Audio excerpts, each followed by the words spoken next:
Hi, thank you for tuning in to the Patricia Show. My name is Patricia. You're tuning in to Global Elite Media. Please press like, subscribe, and share this audio with someone who you may think need it. Now, we started off talking about um, different things about Jesus. How do you know that what you're being told is the truth? Then we went through manifesting, talking to God, and trusting God. Now we come back again to how do you know that everything you've been taught about the Bible is true? If you don't question things and research things yourself, you won't know. When I was a little girl, they used to say you shouldn't question God. But there was something in my spirit that knew that man was the one who said that because man didn't have the answers. It was trying to keep our world, people in our society, under control.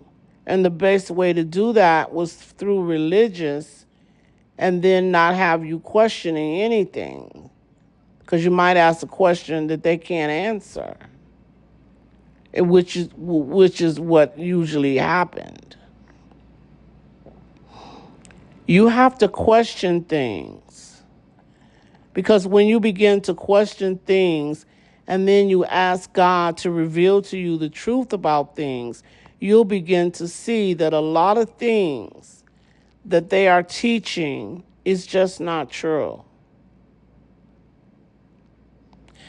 I used to be a type of person that, oh, I love Bible movies, stories about those type of movies.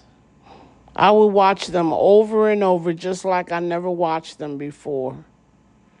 I would be sitting up there watching them and you wouldn't even know that maybe I watched one last week or maybe I watched this same one last week. But I was acting as if I had never watched it before. I just really loved biblical movies. When I was a young girl, I must have been about, I don't know, I was very young, 7, 8, very young. I used to sit on the floor and read the Bible. My mother said that during Christmas, I didn't even want to participate in the exchanging of gifts. I was trying to talk to her about the Bible and explain to her about the Bible. At that, at the young age, 7, 8, 9 years old. I remember when I think I was about 10. I prayed to God to give me wisdom and knowledge and understanding like he did King David.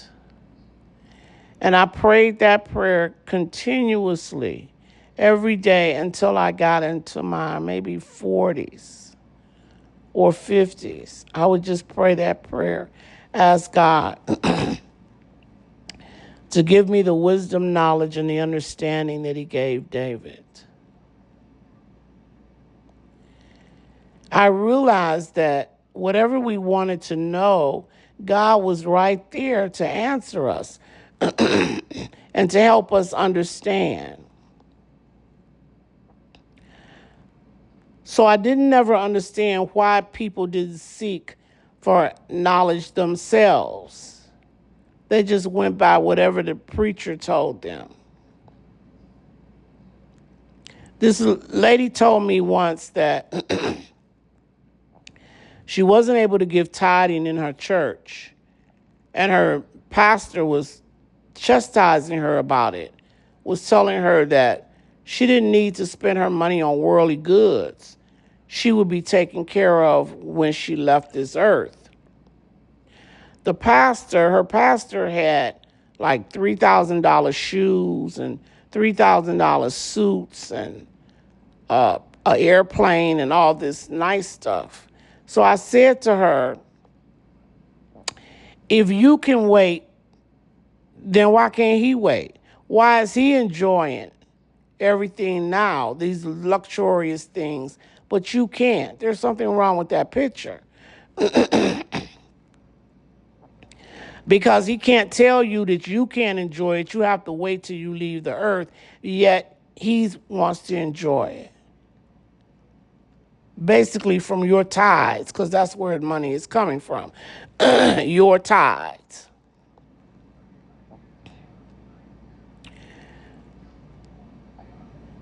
It really, when she woke up to that truth, it really surprised her. She was sick. It wasn't that she didn't want to give tidings. She was sick and needed the money to buy her prescription. But yet her pastor was arguing with her, or I'm not going to say arguing, but chastising her because she was using the money to buy her medicine rather to give it for her tidings. It just made her look at things a little differently. And she realized that, yeah, why couldn't she be blessed just like the preacher was being blessed? Why she had to wait? You have to listen to some of the things that these preachers be telling you. Really listen to them and see if they make sense to you. If he telling her she got to wait for good things, why he can't wait too then?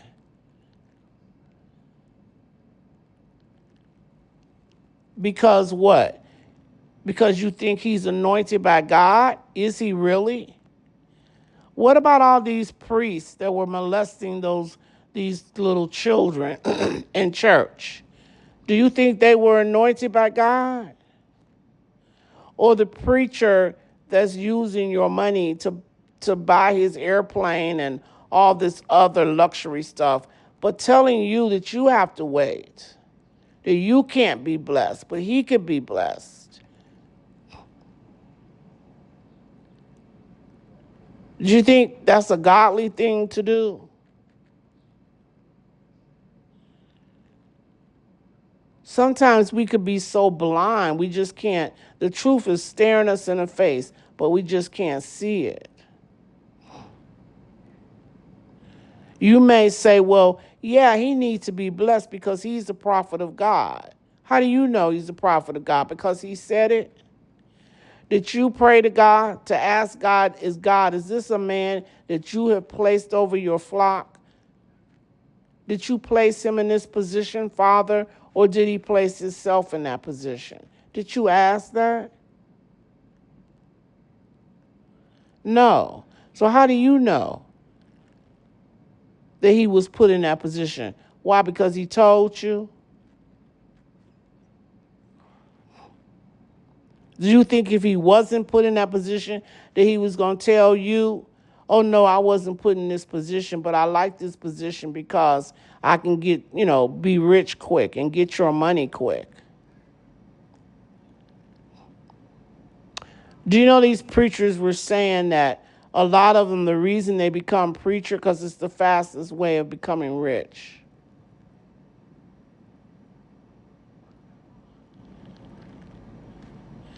You have to start opening up your mind and your eyes and thinking about what you're doing and who you have in front of you teaching.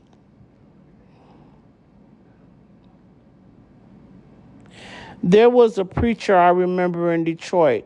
This man, oh my God, he would tell like how God had blessed him, and oh my goodness, he ended up moving from his church and opening up a big. I would say he was one of the first preachers that went into the MAGA church business.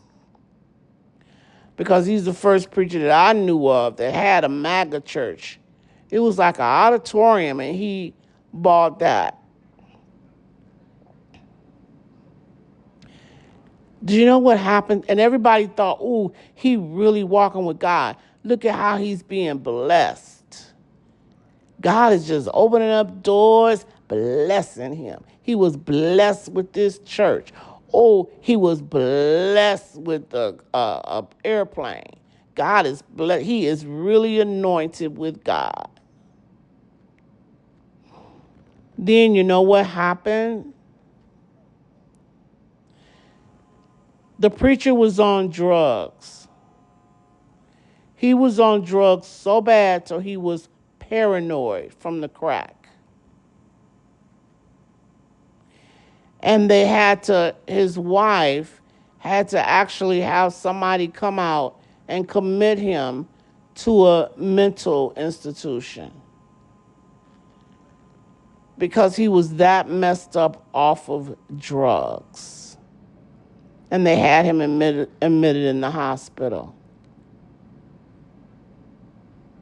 Yeah. But I had heard him one day, me and my friend, she was here from Canada. And we had went by to hear him because he was one of the preachers to be on TV. And he was talking about Revelation. And he was talking about everything in Revelations was literally going to happen. You were going to be walking down the street and half of your arm was going to be falling off. And he was just saying all this stuff. And I thought, what's wrong with him? Why is he interpreting the Bible like that? You know what I mean? The Bible isn't literally. What's wrong with him? But he was saying like, oh, your arm's going to be hanging off your shoulders. And I just knew something wasn't right. So my friend said, oh, girl, it's a dark cloud right above his head. So we knew that meant he wasn't with God. I think that was a Sunday. We felt so uncomfortable in that church auditorium, we left out of there.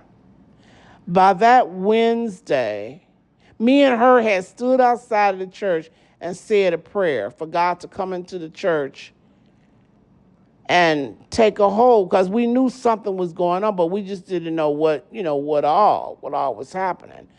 What happened is that by that Wednesday, this preacher had been admitted to the mental institution. The church that hall ended up being closed. They end up closing it. And he was in a mental institution, very, very hooked off drugs. Yeah. But people was believing everything he was saying, thinking he was so divinely connected to God. He wasn't. He was connected to the crack. Isn't that something? That's terrible. I don't even know whatever happened to him, because he was in the mental institution for quite a while, and they closed the church and everything. But I don't even know what happened to him. But you see, that's terrible.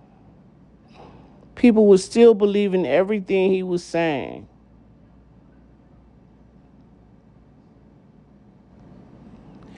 There's a place in the Bible, you have to watch as well as pray.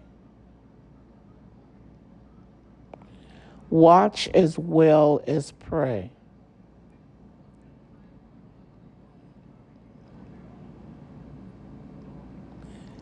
Just because people tell you they're anointed, don't mean they're anointed. Just because people tell you that they're a child of God, it doesn't mean they're a child of God. Let me end this audio and I'll make another one. Thank you for tuning in.